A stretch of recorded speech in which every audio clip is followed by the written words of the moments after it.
दोस्तों जियोलॉजी एक ऐसा ऑप्शनल है जो यूपीएससी के एक एग्ज़ाम में तो बहुत ज़्यादा पॉपुलर है, लोगों की फर्स्ट चॉइस में आता है। बट दूसरे एग्ज़ाम में ये लोगों की सेकंड थर्ड तो छोड़ो, लास्ट चॉइस में भी नहीं आता। तो क्या रीजंस हैं इस ऑप्शनल के ऐसे अनयूजुअल अनोखे बिहेवियर के, एंड अगर आपने ये ऑप्शनल ऑप्ट किया है तो कैसे इसके लिए प्रिपेयर करना चाहिए, एंड क्यों ये ऑप्शनल ऑप्ट आप कर सकते हो, क्या क्या इश्यूज़ हैं, कैसे उनको आप सॉल्व करोगे अच्छे मार्क्स लाने के लिए, इस लेक्चर में हम उसकी बात करेंगे। Basically guidance on how to prepare geology optional.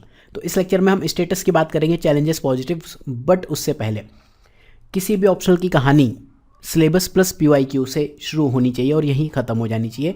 And जब हम बात करते हैं किसी साइंटिफिक ऑप्शनल की, लाइक जूलॉजी, बॉटनी, जियोलॉजी, इस टाइप के ऑप्शंस में सिलेबस और PYQ का रोल बहुत इंपॉर्टेंट हो जाता है। सबसे पहले हम बात करते हैं सिलेबस की।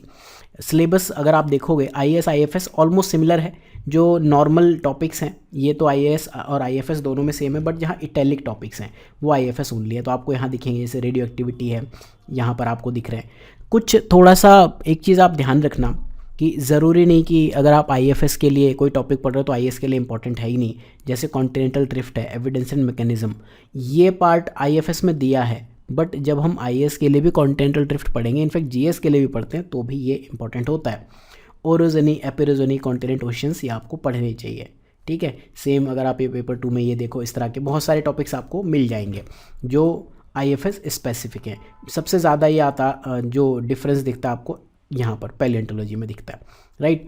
अपार्ट फ्रॉम दैट मोर और लेस सिलेबस सेम है। सिनॉप्सिस ने ये जो सिलेबस है इसको मर्ज कर दिया। ये PYQ की फाइल है बेसिकली 79 से लेके अब तक। अगर आप ये फाइल डाउनलोड करना चाहते हो तो यहाँ ये इधर है, कुछ डेमो फाइल और भी हैं। ये देखने के लिए आप जाना यहाँ कोर्सेज पे, ऑप्शनल फॉर IAS, यहाँ पर आप देख रहे हो ये जियोलॉजी ऑप्शनल, यहाँ पर जाके किसी भी जगह पे क्लिक कर देना, demo videos and demo content में ये खुल जाएगा। डेमो वीडियोज़ में यहाँ पर आपको दिखेंगे। ये 3-4 वीडियोज़ देखना इस साल, ऐसे ऐसे क्वेश्चंस रिपीटेड हैं। ये 3 साल पुराने वीडियोज़ हैं जो कहीं और से आप कवर नहीं कर सकते हो। बस अगर आप सिलेबस और PYQ पे ध्यान देते हो तो ही ये चीज़ें कर पाओगे, राइट। अब ज़रा हमने सिलेबस की बात कर ली, तो अब क्वेश्चंस देख लेते हैं 2023 के क्या क्वेश्चंस हैं। जैसे ये देखो 23 में ये क्वेश्चन पूछा 15 मार्क्स में 3 चीज़ें पूछी, मतलब 5 मार्क्स का है। Origin, composition, classification of meteorite. Classification देखो येलो हाईलाइटेड में है, देखो कितनी बार पूछा है, राइट। कंपोजिशन ये जो ब्लूइश हो गया, कंपोजिशन पहले पूछा है। ओरिजिन, जब हम अंटार्कटिक मेटेराइट्स के ओरिजिन की बात करते हैं या इन जनरल हम पढ़ते हैं कि डिस्क्राइब मेटेराइट्स या फिर क्रिटिकल नोट्स ऑन मेटेराइट, वहाँ हम सबसे पहली चीज़ ही ओरिजिन ऑफ मेटेराइट्स पढ़ते हैं। और अगर हम और क्वेश्चंस देखें, कॉन्टिनेंटल क्रस्ट का इवोल्यूशन, यहाँ ये फीचर्स और ये पूछ लिया। सिमिलर ये 97 में पूछा था। इसके बाद आप नेक्स्ट क्वेश्चन देखो, ये डिसकॉन्टिन्यूटीज़ पे क्वेश्चन पूछा है, 2022 में ही पूछा। ठीक है, 2022 में पूछा, अब इन्होंने फिर 2023 में पूछ लिया। इसके बाद अगला क्वेश्चन जो एज ऑफ अर्थ पे पूछा है, यहाँ रेडियोमेट्रिक डेटिंग पूछ लिया। इससे पहले भी radio activity based age of earth पूछा हुआ है। वॉल्केनो, आप ये पॉज करके पढ़ना, ये फाइल मैंने यहाँ अपलोड की हुई है, राइट। यहाँ आपको समझ में आएगा। ऐसा नहीं है सिर्फ स्टार्टिंग के टॉपिक्स में भी में ही दिख रहा है, आगे भी आपको पूरी फाइल में सारे क्वेश्चंस हैं, हाईलाइटेड है, आपको समझ आएगा कि क्या क्या किस वे में आपको पढ़ना है ये चीज़, राइट। ठीक है। इसके बाद अब देखो, जैसे कुछ क्वेश्चन रिपीट नहीं हो, जैसे Shepard cycle, Shepard's classification of coast. तो जब हम कोस्टल जियोमॉर्फोलॉजी पढ़ते हैं, वहाँ क्लासिफिकेशन ऑफ कोस्ट पढ़ते हैं, वो शेफर्ड का ही दिया हुआ है, इसलिए सिलेबस भी इंपॉर्टेंट है। सिलेबस इंपॉर्टेंट रोल प्ले करता है। ये यूनिट 1 का है पार्ट। देन इसके बाद आप ये देखो एरियल जो फोटोग्राफ्स है उसमें स्पेशल पूछ लिया, स्पेक्ट्रल पहले इन्होंने बहुत सारे पूछे थे, रेडियोमेट्रिक टेम्पोरल इस बार इन्होंने 2 पूछ लिए। इसी वे में क्वेश्चंस रिपीट होते हैं, कई बार क्वेश्चंस रिपीट नहीं होंगे तो वो सिलेबस की हेडिंग से दिख रहे हैं। इलेक्ट्रोमैग्नेटिक रेडिएशन स्पेक्ट्रम वाले टॉपिक से क्वेश्चन पूछा है, ठीक है। तो हम वापस आते हैं इस टॉपिक पर। हमने ये समझा कि सिलेबस और PYQs क्यों इंपॉर्टेंट है। 2023 का जो IAS हुआ एग्ज़ाम और अब IFS एग्ज़ाम हुआ, वहाँ पर इनका रोल है। एंड इस बार हमने PYQ की एक अलग फाइल दी है, कंटेंट फाइल अलग है, PYQ फाइल अलग है, राइट। तो ये स्टेटस हमने समझा कि यहाँ पर बहुत कम सिलेक्शंस हैं क्योंकि लोग ऑप्ट नहीं करते। अब ऑप्ट क्यों नहीं करते, उसके रीजंस हैं। क्यों? क्योंकि देखो मार्केट है ऑब्वियसली। सिनॉप्सिस में अभी मैं आपको एनरोलमेंट बताऊँ, जैसे हमारे पास ऑप्शनल तो बहुत सारे हैं। सपोज़ हमारे पास PSIR है, ज्योग्राफी है, ठीक है, एंथ्रो है, पबेड है, ये सारे ऑप्शंस अवेलेबल हैं। अब सपोज ज्योग्राफी में 5 इनरोलमेंट हो रहे हैं या 10 इनफैक्ट 20 इनरोलमेंट हो रहे हैं, तो जियोलॉजी में 1 इनरोलमेंट होगा। तो इसका मतलब क्या है, एक्सपेंडिचर सेम है, राइट, अर्निंग कम है। इस वजह से सप्लाई साइड कंस्ट्रेंट्स हैं, लोग कोचिंग्स नहीं प्रोवाइड करते। 1 या 2 कोचिंग्स हैं जो सिर्फ आईएफएस के लिए, वो ठीक है ऑफलाइन में चल रहे, बट बहुत छोटे स्केल पर। उन्होंने अभी तक कोई ऐसा प्रॉपर गाइडेंस या फिर स्टडी मटेरियल अवेलेबल नहीं कराया।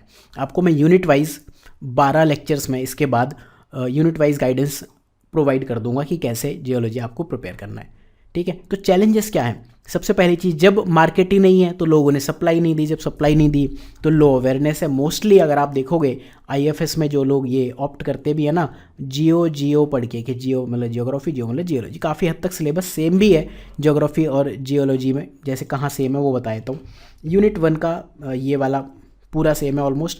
जियोमॉर्फोलॉजी एंड रिमोट सेंसिंग में सिर्फ जियोमॉर्फोलॉजी सेम है, अपार्ट फ्रॉम सम टॉपिक्स जैसे morphology and relation to structure and lithology, ये नहीं है, इसमें नहीं आता। बट ये सारा कोस्टल जियोमॉर्फोलॉजी हो गया, इंडियन सब कॉन्टिनेंट का हो गया, अप्लाइड वाला, ये सब सेम है।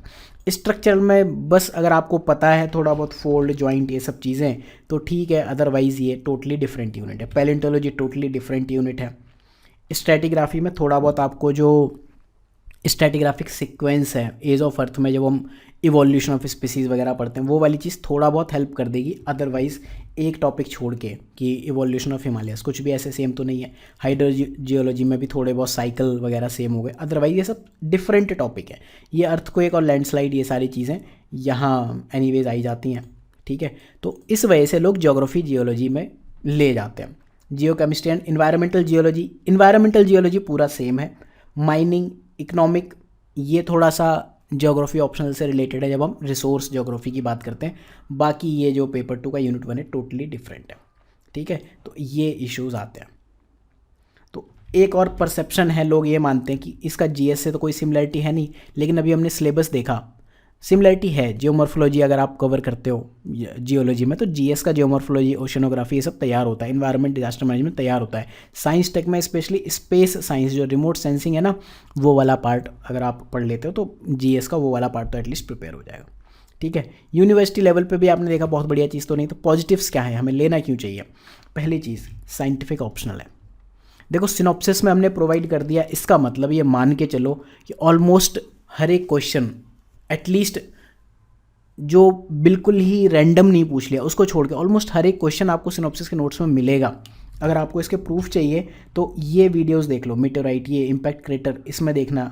इकोनॉमिक जियो, कॉपर में पूछा है, पोरफायरी डिपॉजिट पूछा है, आई थिंक आयरन में बेंडेड आयरन और फॉर्मेशन पूछी, ये सब यहाँ दिए हुए हैं। ये 3 साल पुराने लेक्चर्स हैं, इस बार यूपीएससी ने पूछ लिए मेंस में, इस वजह से ये आएगा। क्यों? क्योंकि सिनॉप्सिस ने कुछ ऐसा नया नहीं है, जियोलॉजी क्रिएट नहीं कर दी है, सिलेबस और पीवाईक्यू को लेके कंटेंट बना दिया है, ठीक है। तो पहला तो साइंटिफिक ऑप्शनल है, 2 चीज़ें हैं इसमें। बहुत अच्छे मार्क्स तो आएंगे, लेकिन लोग ऑप्ट क्यों नहीं करते हैं? साइंस में देखो एक चीज़ होती है, सपोज आपसे पूछा क्रिस्टेलोग्राफी में सपोज कोई क्वेश्चन पूछ लिया, ठीक है, या रेडियोमेट्रिक डेट पूछ लिया, एजिंग ऑफ अर्थ, तो उसमें कोई भी स्कीम किसी गवर्नमेंट की, मोदी जी की या राहुल जी की, केजरी जी की, कोई तो लगेगी नहीं। अगर आता है तो ठीक है, 7-8 नंबर, ये सपोज 0 से लेकर 10 तक का मार्क्स मिलने का स्कोप है, तो आता है तो ठीक है, 8 से 9 से 10 नंबर भी मिल सकते हैं। नहीं आता तो 0 से 1 या 2 यही एक्सपेक्ट कर सकते हो। तो ये आर्या पार वाला गेम है साइंटिफिक ऑप्शनल, ये बस आपको ध्यान रखना है। अगर आपने प्रिपेयर कर लिया तो फिर बहुत अच्छे जोन में जाते हो। अगर आप अपने आसपास ऑब्जर्व करो या टॉपर स्टॉक जो भी अवेलेबल है वहाँ अगर आप देखो तो आपको ये समझ में आएगा, वो लोग अगर अपने पिछले अटेम्प्ट्स में फेल हो रहे थे जियोलॉजी ऑप्शन लेके या जूलॉजी बॉटनी लेके, तो जीएस में फेल हो रहे थे, ऑप्शनल की वजह से फेल नहीं हो रहा है। फिर इसके बाद इसका सिलेबस शॉर्ट है, बट उतना शॉर्ट भी नहीं है। ये यहाँ पर आप देख लेना पॉज करके कि ये ए बी मतलब ये अलग अलग यूनिट्स हैं। जैसे जियोमॉर्फोलॉजी, रिमोट सेंसिंग 2 यूनिट है, पैलेंटोलॉजी में इवोल्यूशन भी हमें अलग से पढ़ना होता है, देन हाइड्रोजियोलॉजी, इंजीनियरिंग अलग है। बेसिकली मिनरोलॉजी में 3 है, बट जो सबसे बड़ा लोचा है इग्नस और मेटामॉर्फिक, ये टोटली 2 बड़े बड़े सब्जेक्ट्स हैं जो यूपीएससी ने एक ही जगह मर्ज कर दिए। बाकी इकोनॉमिक में दिखता है और यहाँ पर लास्ट की यूनिट में, ठीक है। बट फिर भी रिलेटिवली शॉर्ट है एंड क्वेश्चंस प्रीवियस ईयर से रिपीटेड हैं। ये फाइल अपलोडेड है, इसमें आप देख लेना, मैंने आपको बता दिया। अब कहानी यही है, अगर आप प्री निकाल लेते हो, बहुत बार मैंने ये बात आपको बोली है, अगर आईएफएस में आपको सेलेक्ट होना है तो प्रीलिम्स निकाल लो। और जो जीके का पेपर है, इंग्लिश, एसए, वो सब आपका एवरेज हो। तो सिलेक्शन हमेशा आपका दो ऑप्शनल पे डिपेंड करेगा। फॉरेस्ट्री का हमने फ्री ब्लॉग दे दिया है सिनॉप्सिस पर। इस बार के एग्ज़ाम के लिए काफ़ी कुछ इसमें हमने प्रोवाइड भी कर दिया है, 4 यूनिट्स दे दिए हैं इसमें। Silviculture, general, systems, mangrove, cold desert वाला 5 यूनिट्स इनफैक्ट हम आपको दे चुके हैं, जो मेन यूनिट्स है, जो आपका सिलेक्शन इधर से उधर कर देंगे, राइट। इसमें आपको करना क्या है, सपोज आप सिल्वीकल्चर जनरल पढ़ रहे हो, ठीक है, यहाँ सिलेबस दिया है, यहाँ लिंक्स दिए, बट आप ये प्रीवियस नेक्स्ट करते जाना एंड यहाँ पर आप पढ़ते जाओगे, एग्जाम के एक एक क्वेश्चन सॉल्व होंगे, ठीक ठीक है। इस वे में आपको जियोलॉजी की तैयारी करनी है।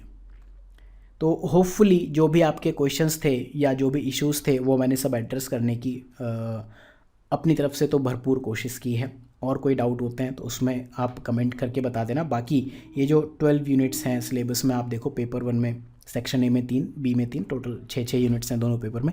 इन पर 12 यूनिट्स 12 लेक्चर्स आपको मैं दे दूंगा, उनको लेकर आप फॉलो करो इसको। एंड आई डोंट थिंक कि उससे बेटर गाइडेंस जो फ्री अवेलेबल होगा एंड पेड कोर्स में अगर आप इंटरेस्टेड हो तो ये जो जियोलॉजी ऑप्शनल के कुछ कोर्सेज हैं ये आप कंसीडर कर सकते हो। जियोलॉजी के जो ऑप्शनल पेज पे जाओगे तो आपको ये 3-4 ऑप्शनल्स दिखेंगे, कॉस्ट इफेक्टिव हैं एंड मोस्ट जो आपकी नीड्स हैं वो एग्ज़ाम के लिए फुलफिल होती हैं। तो मिलते हैं नेक्स्ट लेक्चर में जहां हम बात करेंगे how to prepare general geology. And इसमें अगर आप देखोगे जियोमॉर्फोलॉजी और जनरल जियोलॉजी के लिए 2 बुक्स हैं जो मैंने लिखी हैं। पहली बुक है जनरल जियोलॉजी पर, दूसरी है प्रिंसिपल्स ऑफ जियोमॉर्फोलॉजी पर।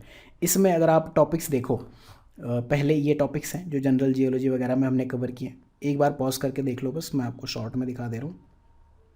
एंड जो प्रिंसिपल्स ऑफ जियोमॉर्फोलॉजी उसमें ये टॉपिक्स जो कोर टॉपिक है, इनफैक्ट ज्योग्राफी ऑप्शनल की भी आपको सेम वे में तैयारी करनी चाहिए, ठीक है। मिलते हैं नेक्स्ट लेक्चर में, इसी फाइल से हम शुरू करेंगे कि ये कैसे प्रिपेयर करना है जनरल जियोलॉजी, राइट। PYQ के साथ हम देखेंगे। Thank you.